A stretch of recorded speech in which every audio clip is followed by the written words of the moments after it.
What if I told you that Prince Harry, the boy who grew up in the shadow of Diana, the soldier who once vowed to serve his queen and country, the man who dared to step away from the palace walls, has just been told he will never again walk into a royal cathedral as a family member? What if I told you Meghan Markle, once the shining star who was supposed to modernize the monarchy, has now been officially erased from every future royal event, from weddings to coronations, no matter what apologies might come? Think about that for a moment. Imagine a royal family so fractured that even centuries of tradition can't mend the cracks. This is not speculation. This is not rumor. This is the announcement that rocked Buckingham Palace and sent shockwaves across the globe. The ban. Permanent. Irrevocable. Public. Before we continue, please hit the like button, subscribe to the channel, and turn on the notification bell for updates. Why now? Why so final? And why, after years of half-hearted attempts at reconciliation, would Prince William and Kate, the future king and queen, take such a bold, cold stance against Harry and Meghan? These are not questions to brush off lightly. They strike at the very heart of what the monarchy represents. Family, continuity, forgiveness. And yet, here we are, watching one of the most dramatic exiles since Edward VIII abdicated his throne for love. But unlike that story, Harry isn't walking away, he's being pushed. Close your eyes for a second and picture the next royal coronation.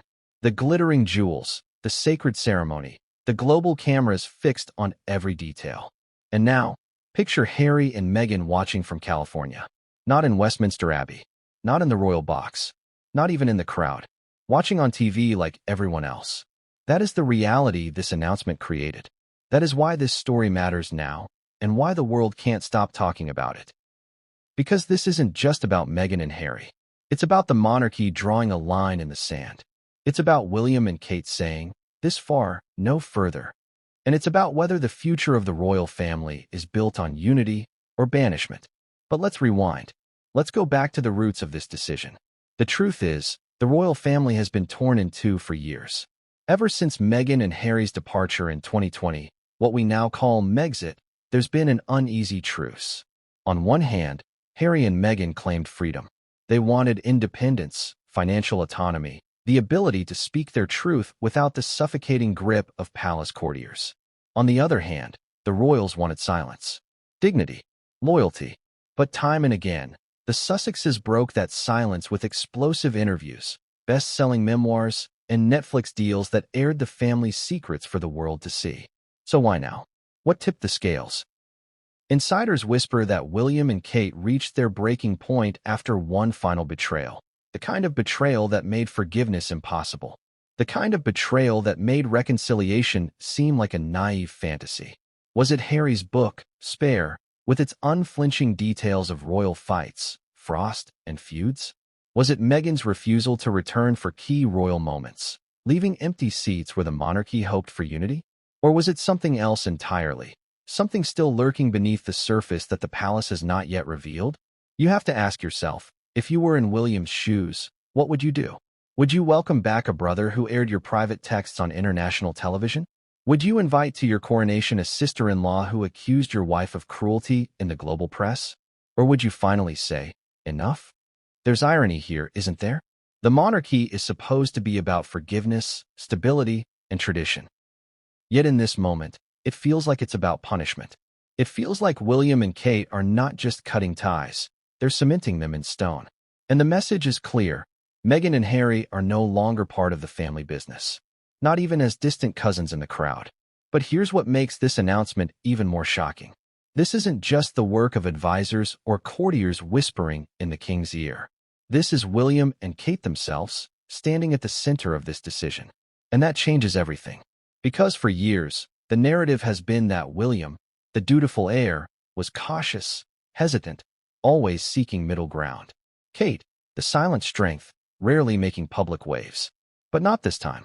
This time, the future king and queen stood together, firmly, unshakably, and delivered a blow that will echo for decades. What does this mean for Harry? What does this mean for Meghan? More importantly, what does this mean for the monarchy?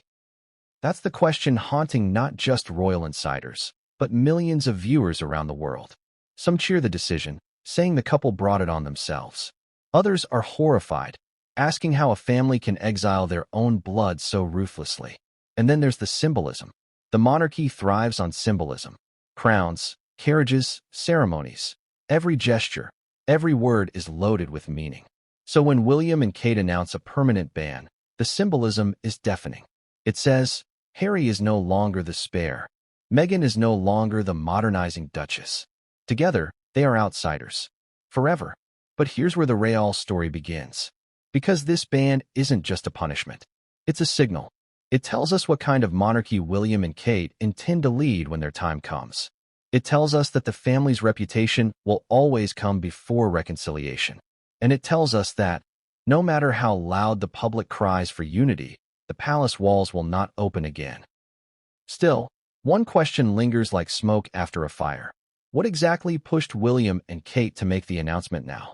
What did they see, hear, or fear that made them slam the door so violently shut? That's the mystery we're about to unravel. Because behind palace walls, in whispered conversations and hidden documents, lies the real reason Harry and Meghan were cast out. And when you hear it, you might find yourself wondering, was this truly justice, or was it revenge? Because what came next would change everything, and no one saw it coming. Imagine the scene. The grand halls of Kensington Palace quiet, the corridors lined with portraits of monarchs past, and in one carefully chosen moment, the words are spoken that will change the course of royal history. Harry and Meghan will not be invited to future royal events. Not just this coronation, not just one jubilee, but all of them, forever. Can you imagine the weight of that statement? The finality? The sharp edge that cuts off centuries of tradition, a brotherhood torn apart, and a family fractured beyond repair? That's how the announcement was framed, and it was no accident. This wasn't a rumor slipped to the press. It wasn't an offhand remark by an anonymous palace insider. No, this was official. This was deliberate. And the timing? Impeccably calculated. William and Kate wanted to send a message not only to Harry and Meghan, but to the entire world. The monarchy, under their watch, will not bend to pressure, will not compromise its dignity, and will not forgive what they see as unforgivable. Think about how announcements like this are usually handled. The palace is a master of understatement. Subtle phrases, gentle nudges, carefully worded press releases that hint at more than they say. But not this time. This time, it was direct, blunt, unambiguous. Why? Because subtlety had failed. Whispered warnings had been ignored. Hints of reconciliation had been brushed aside. So William and Kate stepped into the role of enforcers. Picture the press reaction, headlines blaring across the UK, tabloids exploding with the words, banned forever. Commentators on every network dissecting the choice of language. Some praised the firmness, saying it was long overdue. Others gasped at the cruelty, arguing that cutting off Harry, Diana's youngest son, was an act of heartless betrayal. The world was split in two, but one thing was undeniable. Everyone was talking about it. Now, let's linger for a moment on the actual announcement. Behind closed doors, the conversation was said to be icy. William, calm but unyielding. Kate, supportive yet resolute. The words crafted with the precision of a scalpel.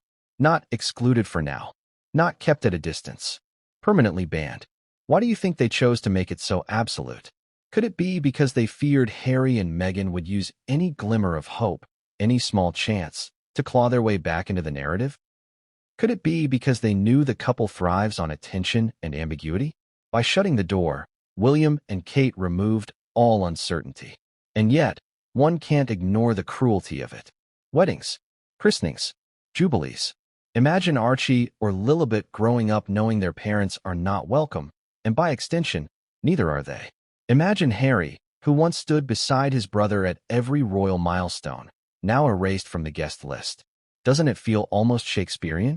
Betrayal, banishment, and family torn apart by pride and principle. But here's the twist. The announcement wasn't just about Harry and Meghan.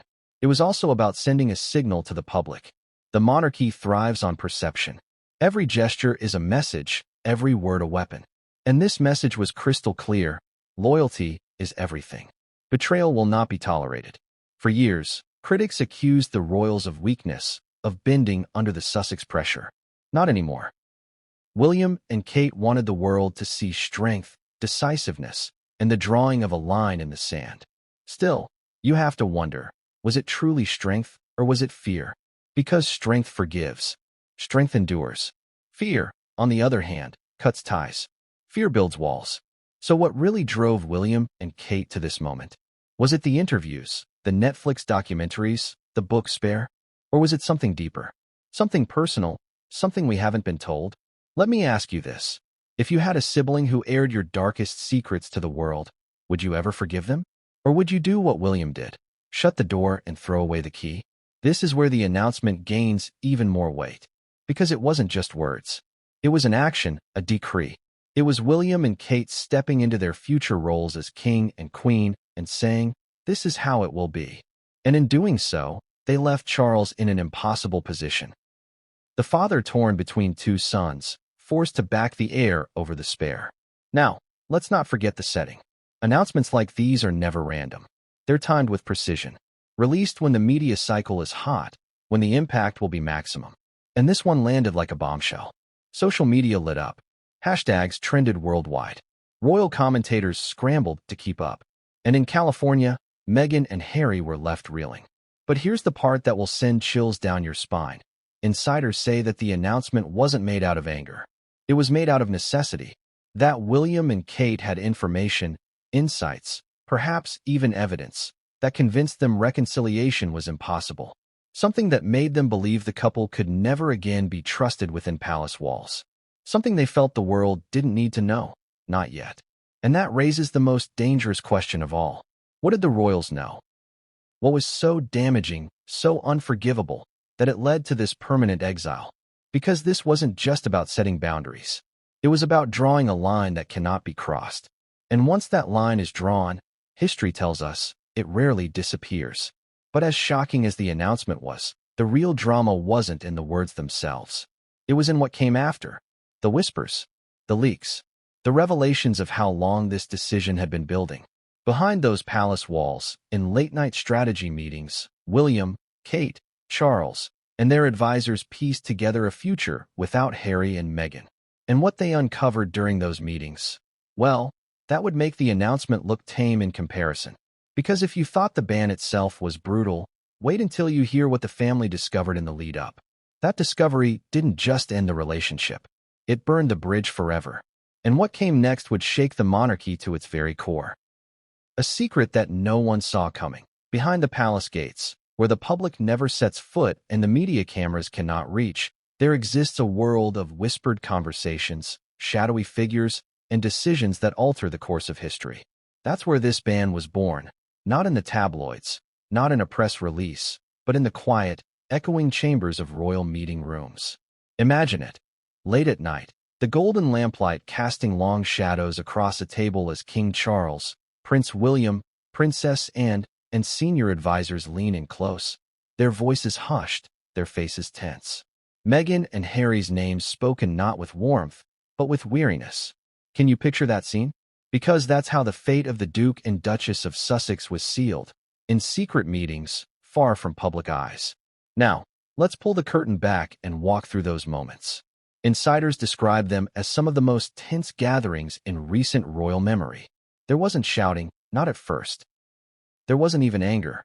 What there was instead was exhaustion. Years of drama, accusations, headlines, and betrayals had taken their toll. You could feel it in the air, heavy and suffocating. And it was William, surprisingly, who broke the silence. "This can't go on," he said. Short, sharp, final. A statement, not a suggestion. And that set the tone. Charles, torn as always between the love for his son and his duty to the crown, hesitated. He wanted unity. He wanted peace. But William wasn't asking for peace. He was demanding action. And Kate, though not physically present at every meeting, was very much a voice in William's ear. Calm, strategic, but firm. "Every time we open the door, they slam it in our faces," she's rumored to have said. That line, more than any other, carried weight. Because it was true. Let's pause here. Ask yourself, how many chances had Meghan and Harry been given? Think of the Oprah interview, where accusations of racism and cruelty were aired. Think of the Netflix series, where private conversations were dramatized for the world. Think of Harry's book, where his brother was portrayed as cold, violent, even cruel. Each time, the royals held back. They didn't strike back with the same ferocity. They chose silence. Dignity. But silence, the advisors argued, was no longer working. That's when the secret dossiers came out. Yes, dossiers. Pages upon pages of notes, reports, even transcripts of media appearances. Every slight, every insult, every breach of trust cataloged and laid out in stark detail. It was all there, like evidence in a trial. And the verdict, in William's mind, was clear.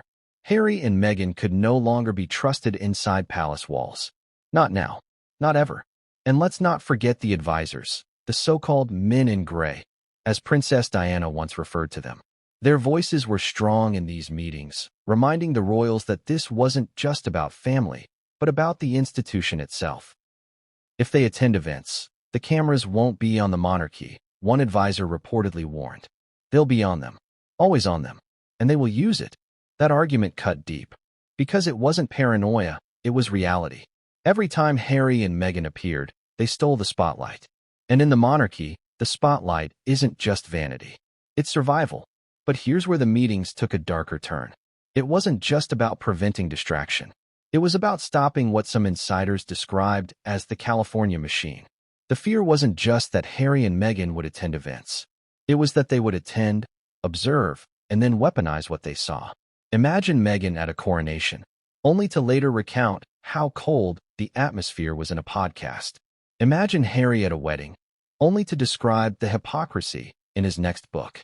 For the royals, that was a risk too great to take. Let me ask you something. If you had someone in your life who betrayed you, not once, but multiple times, would you keep inviting them back to family gatherings?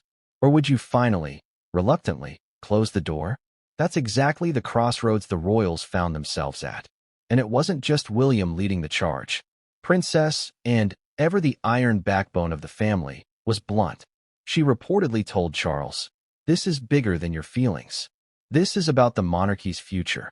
Imagine those words. Your sister telling you to put aside your son for the sake of the crown. Harsh. Yes. But also, in her mind, necessary. Camilla, too, added her voice, quieter but firm. She had endured years of being painted as the villain, the other woman, and she refused to see the monarchy dragged through the mud again. If anyone understood the danger of public opinion, it was her. And she sided with William. But Charles? He struggled. Every father would.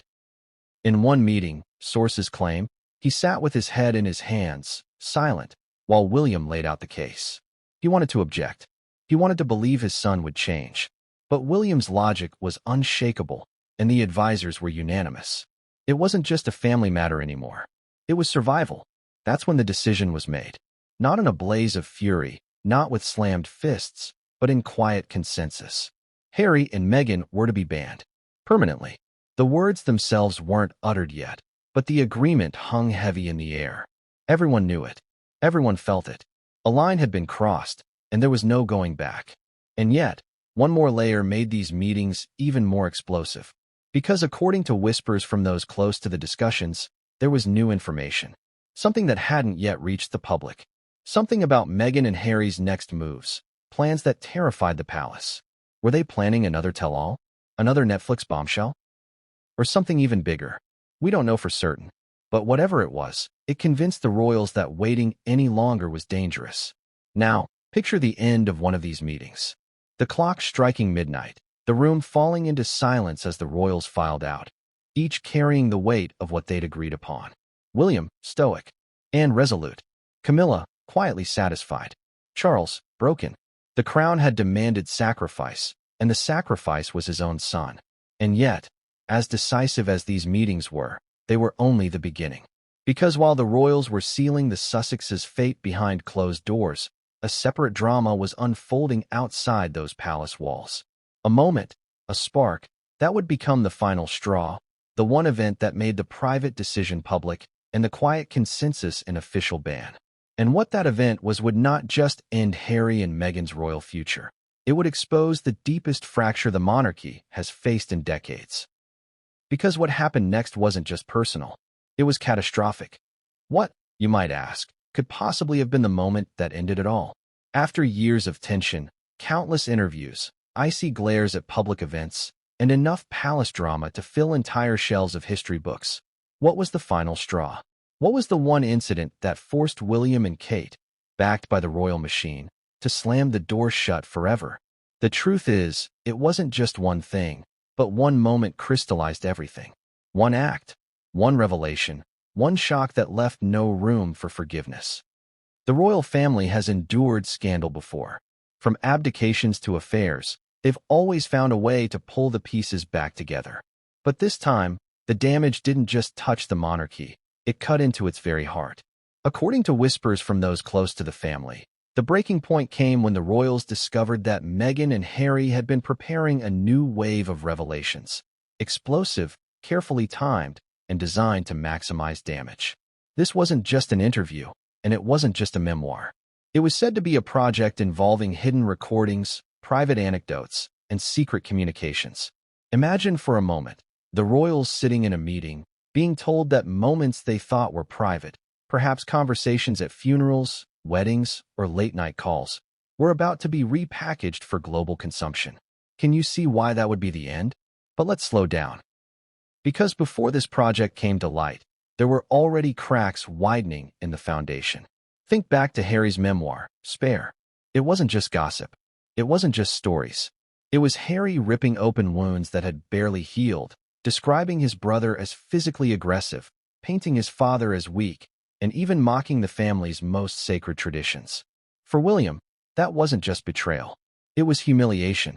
How could he ever again stand next to Harry on a balcony when the entire world had read those pages? How could he pretend unity when the book had ripped the mask away? Then came Meghan's words in interviews, subtle to some, but devastating to those within the palace. She hinted at cruelty from Kate, icy receptions, and an institution that stifled her voice. To outsiders, it was dramatic television.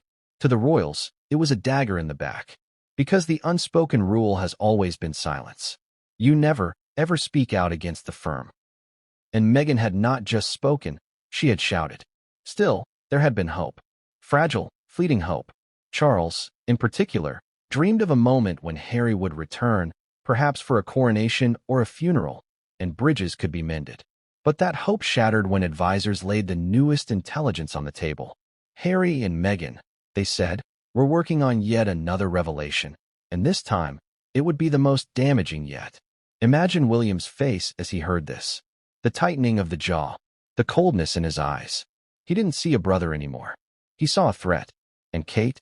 She had already endured years of being portrayed as cold, cruel, or complicit. Enough was enough. If the couple was preparing another bombshell, the family could not afford to let them anywhere near royal events. Not one photo. Not one smile. Not one chance to observe and later weaponize. This, then, was the straw that broke the camel's back. The realization that every future event risked becoming fodder for California content. Every private conversation could be twisted into a headline. Every family moment could be sold to Netflix or Spotify. It wasn't just betrayal anymore. It was business. And let's not forget the role of timing. The alleged project was rumored to be aligned with key royal milestones. Jubilees, anniversaries, even coronations. The Sussexes, it seemed, had perfected the art of timing their bombs to coincide with the monarchy's most vulnerable moments. And that was something William and Kate refused to endure again. Think about it. You're preparing for one of the biggest events of your life, a coronation that will define your legacy. Do you invite the brother who might be recording conversations in the background? Do you welcome the sister-in-law who could turn her observations into the next tell-all? Or do you, finally, for the sake of your crown and your sanity, cut them out entirely? But here's where it gets even more personal. Insiders whisper that it wasn't just about projects and press. It was about a moment, a single private interaction, that exposed just how deep the rift had become. It was said to have taken place at Queen Elizabeth II's funeral. A brief exchange between Harry and William, meant to be brotherly, turned icy and hostile. Words exchanged, promises broken, and Meghan's presence, though carefully controlled, was seen as disruptive. That day, which should have united the family, only highlighted the divide. From that moment on, William knew reconciliation was a fantasy. And when news of fresh betrayals landed, the decision was sealed. The ban wasn't punishment. It was protection. Protection of the monarchy. Protection of Kate and their children. Protection of the very institution Harry was once born to serve. Now, you might wonder, was there any dissent in the room? Did anyone argue for mercy? Charles, perhaps, with the love of a father? Yes. For a while, he resisted. He pleaded for patience. But when even his advisors showed him evidence of Harry and Meghan's plans, he caved. A father's heart broke, but a king's duty prevailed. And just like that, the fate of the Sussexes was sealed. The irony is staggering, isn't it? Meghan and Harry once claimed they left the royal family to find freedom, peace, and authenticity. Yet, in doing so, they created a cycle of exposure that made them uninvitable to the very events they once cherished. Their search for freedom ended in exile. Their desire for authenticity ended in silence from the very family they had hoped would listen. So here we are, watching the fallout of that final straw. The ban announced, the doors closed, the line drawn, and the world left to wonder, what exactly was in those secret plans? What revelations were so damaging that they made the monarchy risk public outrage to protect itself? Because make no mistake, the royals are holding something back. The announcement was blunt, but the reasons were vague. Too vague, which leaves the question hanging in the air like a storm cloud. What was the real trigger? What secret did Meghan and Harry hold that terrified the palace into permanent exile? And that, my friends, is the mystery that takes us to the next chapter. Because while the straw that broke the camel's back ended any hope of reconciliation, it also opened a new war, one waged not in palaces, but in the media. And the battle for public opinion was about to get brutal. Because what the royals did next wasn't just about keeping Harry and Meghan out. It was about taking control of the story and winning the image war once and for all. And no one saw just how far they'd be willing to go. What happens when a family feud becomes a global performance? When the struggle between brothers isn't whispered in drawing rooms, but splashed across headlines, Netflix screens, and late-night monologues. That, right there, is the battleground where Harry and Meghan's rift with the monarchy truly exploded, the war of image. And in this war, there were no half measures. Every word, every silence, every carefully crafted appearance became ammunition. Let's start with the most important rule of the royal family, one Meghan herself once referenced. Never complain, never explain. That's been the golden code for generations. The monarchy survives by standing above the noise, by appearing untouchable, dignified, and silent even as storms rage around them. But Harry and Meghan broke that code in spectacular fashion. They didn't just complain, they did it on global television. They didn't just explain, they published an entire memoir, an entire documentary, an entire catalog of grievances. And that's where the clash between public and private became unsustainable. Think about Oprah. That sit-down interview wasn't just another celebrity chat. It was a declaration of war. Meghan and Harry accused the palace of cruelty, racism, and abandonment. And while the couple framed it as truth-telling, to the royals it was an act of public execution. How could there be forgiveness after that? How could William or Kate ever again invite Meghan into their home when millions of viewers had just watched her suggest Kate made her cry? And yet, the royals did not respond. Silence. Dignified, strategic, but suffocating silence. That was their counterattack, to do nothing. But doing nothing only fueled Meghan and Harry's narrative. Every refusal to comment was spun as coldness. Every absence of denial painted as guilt. The royal motto had turned into a noose. Now, fast forward to the Netflix series. The Sussexes opened their lives to the world, but in doing so, they also opened the palace doors, exposing texts, private photographs, and the carefully guarded mystique of royal life. The series was polished, cinematic, emotional, designed to win sympathy. But to the monarchy, it was yet another broadside. Every image of Meghan crying, every anecdote of royal coldness, chipped away at the dignity of the firm. And once again, the family chose silence. Ask yourself this: was silence strength, or was it weakness? To some, it looked noble, like a refusal to stoop. To others, it looked like cowardice, like the monarchy had no defense. Which side do you fall on? Harry's memoir, Spare, made things even worse. Here was a prince, born into the gilded cage of Windsor, tearing open the palace curtains.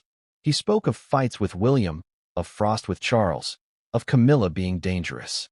He even mocked rituals, questioned traditions, and revealed the most intimate details of his life. Imagine, for a second, being William, reading those words, knowing your brother had chosen the world over you.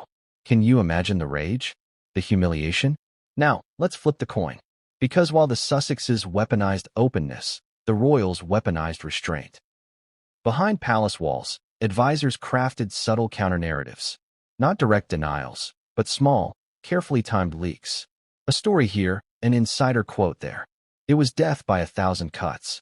If Meghan and Harry wanted to paint the family as cold and cruel, the palace would quietly remind the press of their generosity, their patience, their countless offers of reconciliation. The image war wasn't fought on a single battlefield. It was fought in every headline, every photograph, every silence. When William and Kate smiled at a public event, it wasn't just a smile. It was strategy. Look how unbothered we are, the images seemed to say. When Meghan appeared on stage at a women's empowerment summit, it wasn't just a speech. It was a statement. We don't need the royals. We have our own throne now. And the audience? The world itself. Us. Viewers, readers, TikTok scrollers, YouTube watchers. Every one of us became part of the war, choosing sides, amplifying narratives, arguing on comment sections. The monarchy and the Sussexes weren't just fighting each other, they were fighting for us. But here's the chilling part. Behind closed doors, palace advisors admitted something devastating. They could no longer control the narrative. Meghan and Harry had the upper hand in the global media game. They were young, charismatic, Americanized, Hollywood-savvy. The palace was ancient, rigid, slow. For every silence from the royals, Harry and Meghan had a podcast, a show, an interview. For every dignified photo, the Sussexes had a personal story of pain. That's why William and Kate's ban wasn't just about keeping Meghan and Harry out of events. It was about cutting off their access to fresh material. No more coronation footage. No more awkward balcony appearances. No more candid glances between brothers to dissect online. The firm realized the Sussexes weren't just family members. They were competitors. And in this war of image, competitors must be eliminated. Still, the irony is rich, isn't it? The monarchy, an institution built on public spectacle, was terrified of spectacle. The Sussexes, who once fled the spotlight, were now thriving in it. The very thing that gave the royals power, attention, had become their greatest threat. So ask yourself again, who really won this war? Was it Meghan and Harry, who controlled the narrative, but at the cost of being permanently cut off? Or was it William and Kate, who regained control by banning them, but at the cost of appearing heartless? There's no easy answer. But here's where it gets darker. Because while the public was busy debating whether the ban was fair, the palace had uncovered something else. Evidence, perhaps. A plan. Proof that Meghan and Harry weren't finished with their campaign. The Netflix series and Spare were just the beginning. The palace believed another strike was coming. And this time, it would target William and Kate directly. And if you thought the war of images had already reached its peak, wait until you hear how Meghan and Harry allegedly planned to take it even further. A plan so personal, so devastating, that William himself vowed, never again. And that vow, whispered behind palace walls, would push Kate into a role she had never played before. Not just the supportive wife, but the quiet power broker who shaped the monarchy's future. What she did next would shock everyone. Even Harry did. It's easy to forget sometimes that Kate Middleton, the woman the world now knows as the Princess of Wales, spent nearly a decade as Weighty Katie, a figure mocked by tabloids, underestimated by critics, and cast as little more than William's girlfriend. But today, Kate is no longer underestimated. She's not waiting. She's not watching from the sidelines. She is the silent force at the very center of the royal family's most controversial decision in years. And if you think the ban on Harry and Meghan was just William's doing, think again. Because Kate's role, though quiet, was pivotal. Let's open with the moment the world didn't see. Behind closed doors, while William wrestled with his feelings about his brother, Kate was said to be the steady hand on his shoulder. Not dramatic, not emotional, but firm. And here's the shocking part. She wasn't just supporting William. She was influencing him. Insiders whisper that Kate had long believed Harry and Meghan's presence at royal events was toxic, not only for the monarchy, but for her own family. Can you blame her? Imagine, for a second, being Kate. You've spent years perfecting the image of duty, dignity, and tradition. You've smiled through exhaustion, posed for endless photographs, and embraced a role that demands constant sacrifice. Then along comes Meghan, glamorous, outspoken, brash. At first, Kate welcomed her. But soon, the cracks appeared. Meghan painted Kate as cold, even cruel, in interviews. Remember the infamous bridesmaid dress story? Meghan claimed Kate made her cry, while the palace had quietly suggested it was the other way around. Either way, Kate's image was dragged through the mud. Now, multiply that by years of accusations, Netflix documentaries, and Oprah soundbites. Do you think Kate was ready to endure another decade of this? Or was she done? Kate's influence on William is subtle, but it's undeniable. Those who know them say William leans on her judgment more than anyone else's. She has the ability to cool his temper, sharpen his focus, and shape his decisions. So when William debated what to do about his brother, Kate's voice mattered. And her message was clear. Harry and Meghan couldn't just be tolerated. They had to be cut off.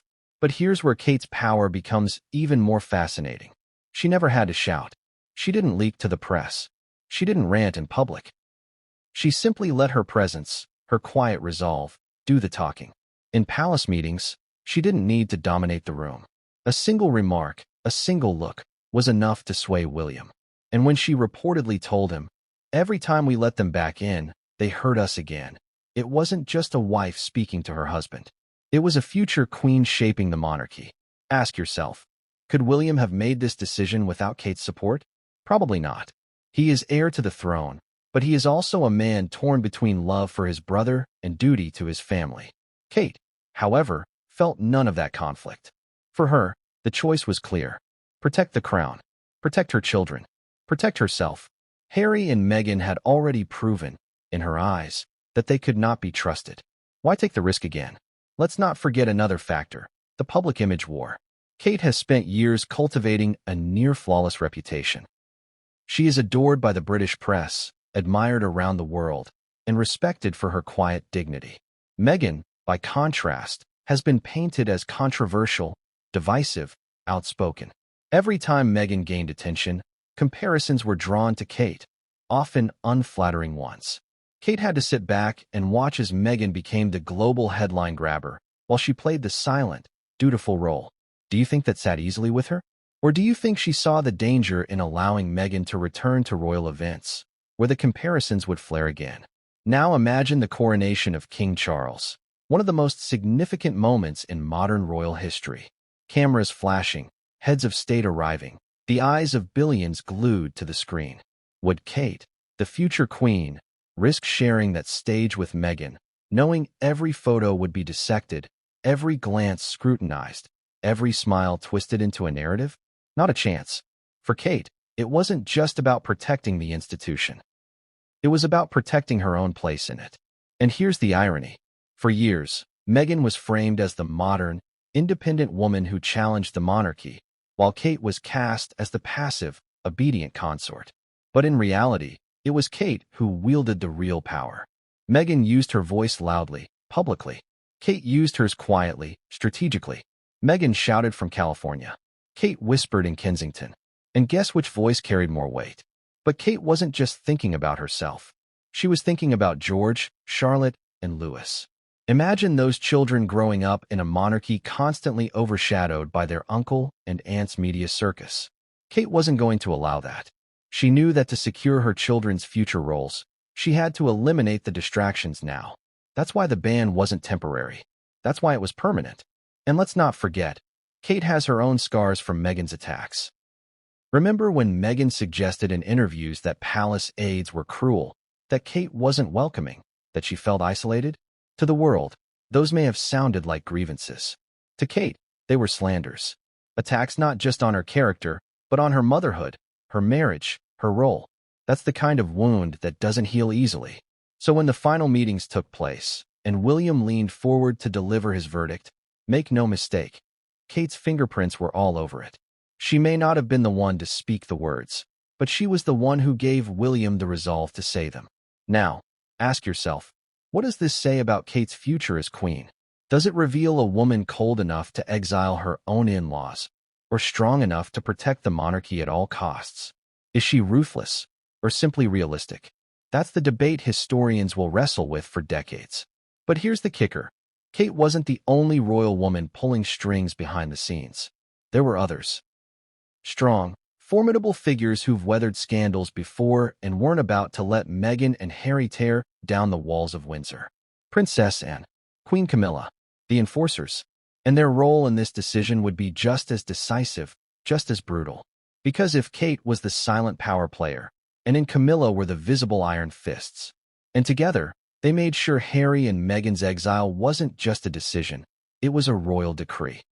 And that decree would soon shock the world in ways no one expected. When history looks back on this era of the British monarchy, two women will stand out not just as survivors, but as enforcers. Princess Anne, the no-nonsense daughter of Queen Elizabeth II, and Queen Camilla, once reviled as the other woman and now the wife of the king. Together, they represent the old guard, the steel at the heart of the crown. And when it came to Harry and Meghan, their voices weren't soft. They weren't forgiving. They were iron. Let's start with Princess Anne. The Princess Royal has never played games with the press. She's never cared about popularity contests or Hollywood glamour. She's a workhorse, known for her bluntness, her lack of vanity, and her refusal to indulge in drama. To Anne, the monarchy isn't about personal feelings. It's about survival. She has watched it weather scandals from Edward VIII's abdication to Diana's divorce, from Prince Andrew's disgrace to the endless tabloid circus of Meghan and Harry. And through it all, she has remained steady. So imagine Anne in those palace meetings. William speaks with the pain of a brother. Charles speaks with the conflict of a father. Kate speaks with the perspective of a wife and mother. But Anne, she speaks with the clarity of someone who has lived her entire life for duty. She would not mince words. Sources close to the family suggest Anne was one of the strongest advocates for the ban, telling Charles directly, "This is bigger than your feelings. This is about the monarchy. Think about that. Your son, your flesh and blood, and your sister telling you that love doesn't matter. Only the crown does." That's the cold, hard truth of royalty. Now let's turn to Camilla. Her journey is nothing short of remarkable. For decades, she was despised by the public, vilified as the woman who ruined Charles and Diana's marriage. She was mocked, insulted, chased by paparazzi. And yet, through it all, she endured. Slowly, carefully, she rebuilt her image, showing herself as loyal, stable, and, above all, silent. By the time Charles became king, Camilla was no longer a scandal. She was the queen consort. That kind of transformation takes steel. So when Meghan accused palace insiders of cruelty, when Harry labeled Camilla dangerous and spare, suggesting she leaked stories to improve her own image, Camilla didn't respond publicly. But privately, do you really think she would forgive that? This is a woman who knows what it's like to be painted as the villain. And she wasn't about to allow Meghan to drag her back into that role. Insiders say Camilla sided firmly with William and in pushing for the ban. Not with loud words, but with steady conviction. She reportedly told Charles, "You can't protect them without destroying yourself." That's not a threat. That's a warning. And Charles, weary and torn, listened. Here's where it gets fascinating. And Camilla may not always agree on everything. But in this case, they were united. For them, Harry and Meghan represented chaos, unpredictability, and danger. The monarchy thrives on control. Everything rehearsed. Everything polished. But Meghan and Harry? They were wild cards. They said what they wanted, when they wanted. They broke protocol. They turned private pain into public currency. For Anne and Camilla, that wasn't just inconvenient. It was intolerable. And let's be honest, Meghan had struck nerves in both women. With Anne, it was Meghan's perceived disregard for tradition, and has always been practical, grounded, allergic to fuss.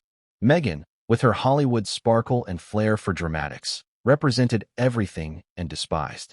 With Camilla, it was personal. Harry's words in Spare cut deep, painting her as manipulative, ambitious, even dangerous. For Camilla, who had fought for decades to shake off the villain label, this was unforgivable. So when the ban was discussed, Anne and Camilla were not voices of compromise. They were voices of finality. They reinforced William's arguments, gave Charles no room to waver, and ensured the decision was locked in. It's no coincidence that the announcement came with such force. That bluntness had Anne's fingerprints all over it. That icy finality had Camilla's approval written in invisible ink. Ask yourself this. How different might the outcome have been if Anne and Camilla had pushed for mercy instead of banishment? Could Charles have found a way to bring his son back into the fold? Could William have softened his stance? Possibly. But with Anne and Camilla at the table, mercy didn't stand a chance. Here's another angle most people overlook, the role of optics. Anne and Camilla represent continuity. They are women who have endured, who have proven they can outlast scandal. For them, allowing Harry and Meghan back into the fold would weaken the monarchy's image. It would send a message of chaos, of inconsistency. They wanted to show the world that the monarchy is unshakable, unbending. And what better way to prove that than by exiling even the king's son when necessary? The irony is brutal. Meghan once suggested the royal women were cold, unwelcoming, even hostile. And in the end, it was the women, Anne, Camilla, and Kate, who sealed her fate. The men may hold the titles of king and prince, but the decision to ban Harry and Meghan carried the fingerprints of the women of Windsor. So where does this leave Charles? That's the haunting question. Because while Anne and Camilla stood firm, Charles was left torn apart. A father who had once dreamed of unity, forced to choose between blood and duty. And when William, Anne, and Camilla joined forces, Charles had no choice but to follow. But don't mistake his silence for strength. Behind palace walls, Charles's torment grew. He may have agreed to the ban, but it came at a cost. His relationship with Harry, fragile as it was shattered.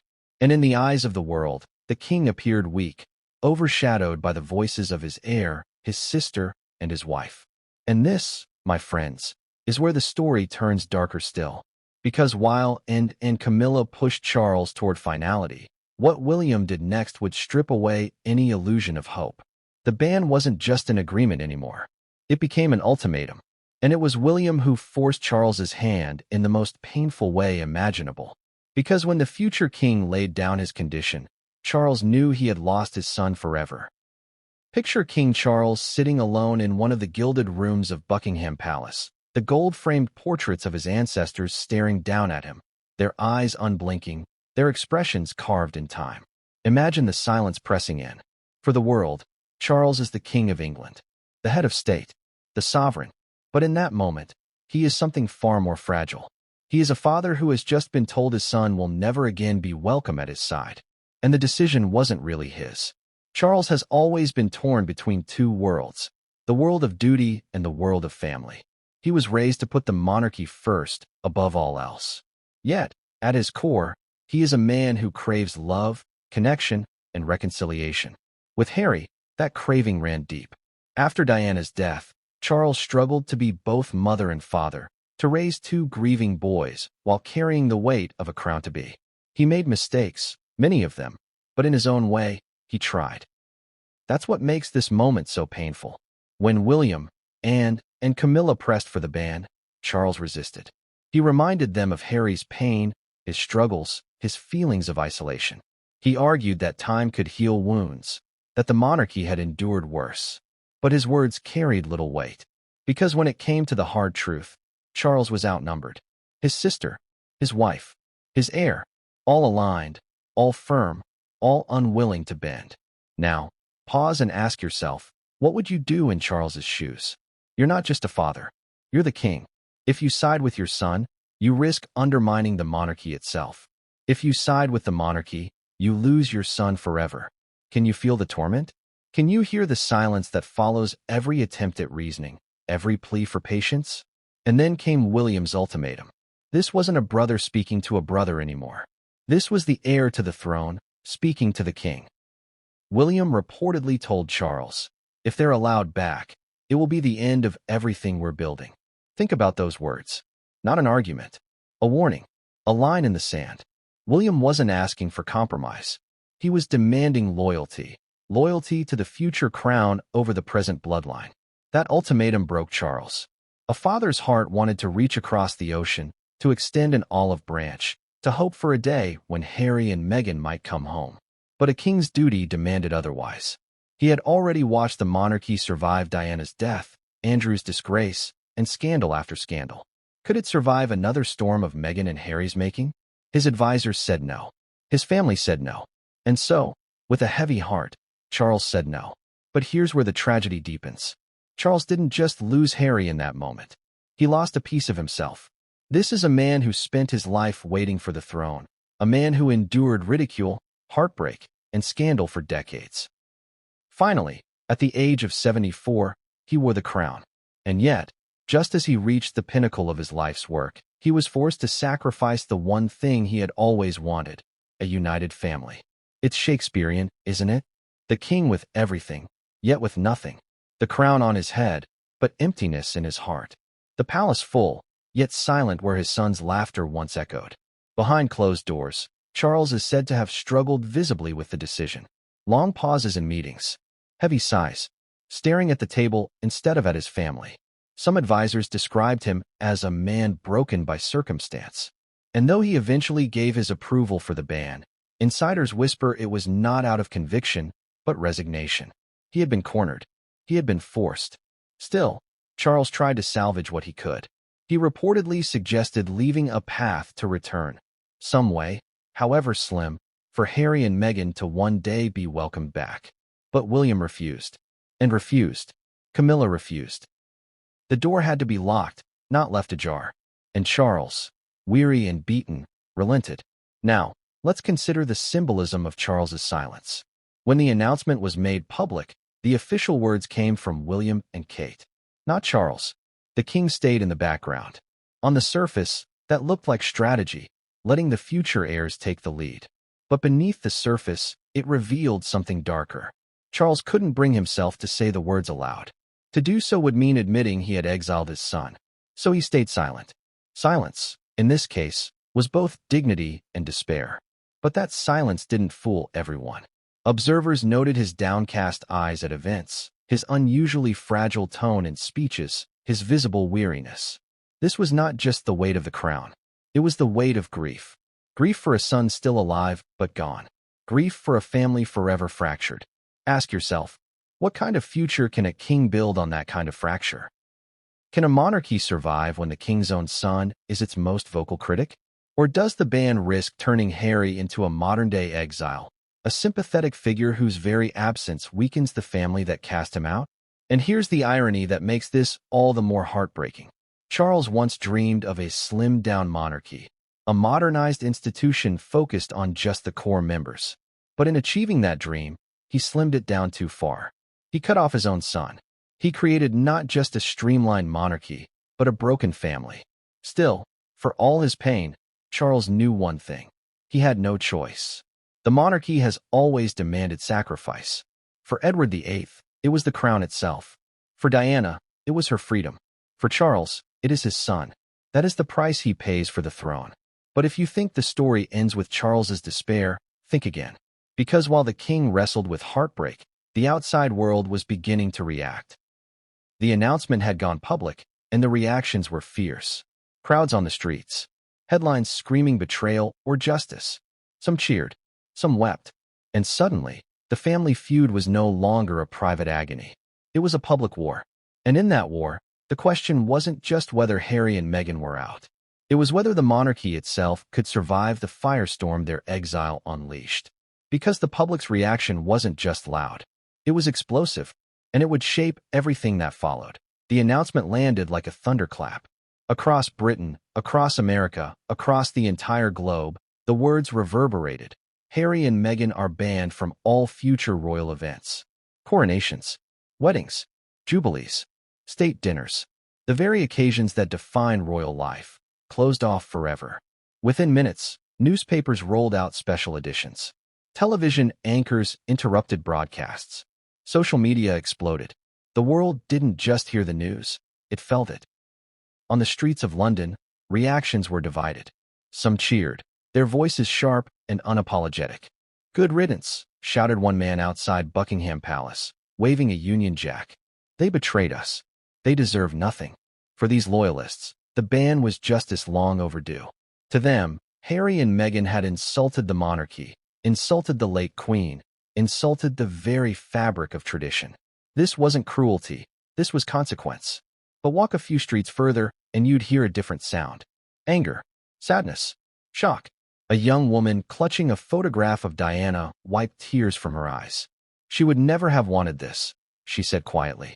For her, and for many others, this wasn't justice. It was heartbreak. A son cast out by his own family. A mother's legacy, reconciliation, compassion, seemingly erased. The contrast was stark. Pubs roared with debate. Talk shows filled with fiery exchanges. Twitter feeds split into two warring camps. Hashtag Stand With Harry trended alongside hashtag Protect the Monarchy.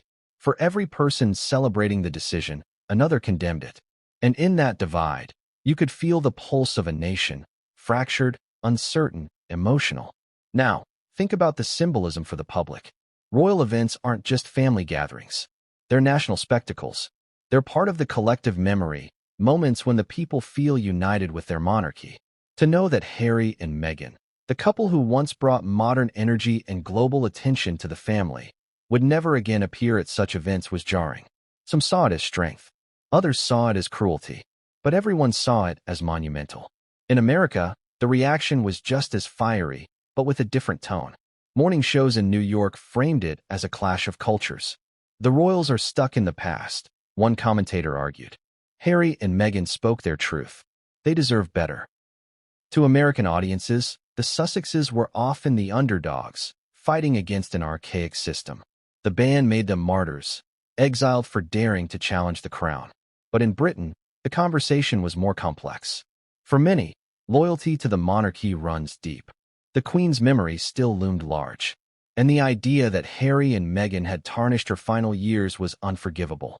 Yet, for others, the memory of Diana lingered just as strongly. How could her son, the very boy who walked behind her coffin, be treated this way? Was history repeating itself? Another outsider, Meghan, driven away, another fractured family cast under the harsh glare of the press? The press itself was ravenous. Tabloids splashed headlines like "Exiled" and "No Way Back." Broadsheets took a more somber approach, the end of a royal era. Commentators dissected every angle, every word. Why did William and Kate deliver the message, and not Charles? Why permanent, and not temporary? Why now? Every question spawned theories, and every theory fueled the firestorm. Ask yourself this: why do we care so much? Why does the fate of one family stir millions of strangers across the globe? The answer is simple: because this isn't just a family. This is the monarchy. Their drama is our drama. Their fractures are our headlines. And in this moment, the monarchy wasn't just a British institution. It was a global spectacle. And then came the protests. Outside Kensington Palace, groups gathered. Some waved placards declaring support for Harry and Meghan. Others demanded silence, shouting that the couple should never be allowed back. It was chaos, a public theater that mirrored the private agony of the royals themselves. For every cheer, there was a jeer. For every sigh of relief, a cry of despair.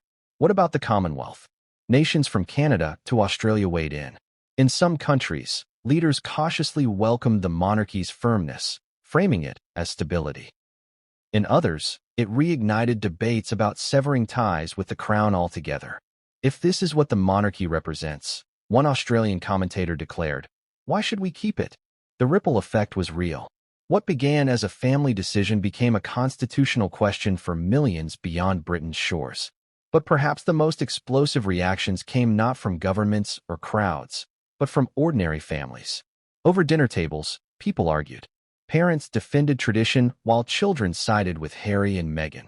Friends unfollowed each other online after heated debates. The ban wasn't just a royal decision. It became a cultural fault line, exposing divides about loyalty, forgiveness, and the meaning of family. And through it all, one question simmered. How would Harry and Meghan respond? Because if the public's reaction was explosive, Meghan's reaction would be volcanic. Already, whispers began spreading. Rumors of phone calls. Reports of tears, of fury, of threats to respond with new revelations. The press hinted that Meghan had privately called the decision vindictive, while Harry, torn as always, was described as devastated. But remember this: the public's outrage and celebration weren't the end of the story. They were only the beginning. Because Meghan's fury would not stay private for long. And Harry's heartbreak would soon spill out in ways no one expected. And when their response came, it wouldn't just shake the royals. It would shake the entire world. Because what Meghan did next would make the ban look like only the opening shot in a much bigger war.